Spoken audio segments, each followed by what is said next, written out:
বারাসাত পুরসভার ৩৫ নম্বর ওয়ার্ড সংলগ্ন হৃদয়পুর ১ নম্বর বেঙ্গল কেমিক্যালের এক পুকুর থেকে মানব দেহের বিভিন্ন অংশ প্লাস্টিক বন্দি অবস্থায় উদ্ধার করা হয়েছিল রবিবার এবং তারপরও সোমবারও জারি রয়েছে সেই তল্লাশি অভিযান।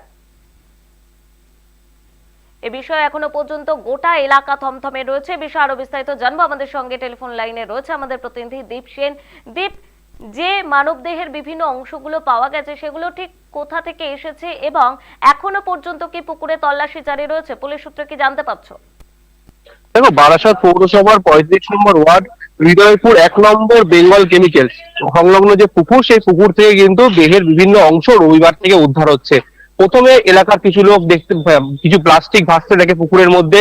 তখন উৎসাহী লোকজন যখন সেই পুকুরে প্লাস্টিক গুলি টেনে পাড়ে নিয়ে আসে, তখন তার মধ্যে কিন্তু দেহের বিভিন্ন মানবদেহের বিভিন্ন অংশ উদ্ধার হয়। এরপরে কিন্তু এলাকায় চাঞ্চল্য ছড়িয়ে পড়ে, ঘটনাস্থলে পুলিশ আসে। গতকাল কিন্তু আরো ৩টি মোট ৪টি প্লাস্টিক বন্দি মানবদেহের টুকরো টুকরো অংশ উদ্ধার হয়।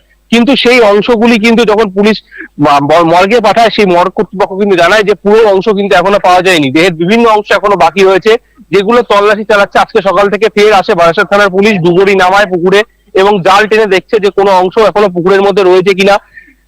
এখনো কিন্তু সেই তল্লাশি চলছে, ডুবুরি কিন্তু জাল টানছে। এখনো কিন্তু কিছু উদ্ধার হয়নি। পরবর্তী যে দেহের অংশ পুকুরের মধ্যে আদৌ ফেলেছে কিনা বা অন্য কোনো জায়গায় ফেলা হয়েছে, সেও কিন্তু খতিয়ে দেখছে বারাসাত থানার পুলিশ। সঞ্চিতা। একেবারেই, অনেক ধন্যবাদ দীপ। এতক্ষণ আমাদের সঙ্গে টেলিফোন লাইনে ছিলেন আমাদের প্রতিনিধি দীপ সেন। এখনো পর্যন্ত পুকুরে তল্লাশি জারি রয়েছে, ডুবুরি নামিয়ে এবং জাল দিয়ে তল্লাশি শুরু করেছে বারাসাত থানার পুলিশ, যে আরো বিভিন্ন অংশ পাওয়া যায় কিনা বা এখানেই রয়েছে কিনা বা অন্য কোথাও রয়েছে কিনা সে বিষয়ে কিন্তু তল্লাশি জারি রয়েছে।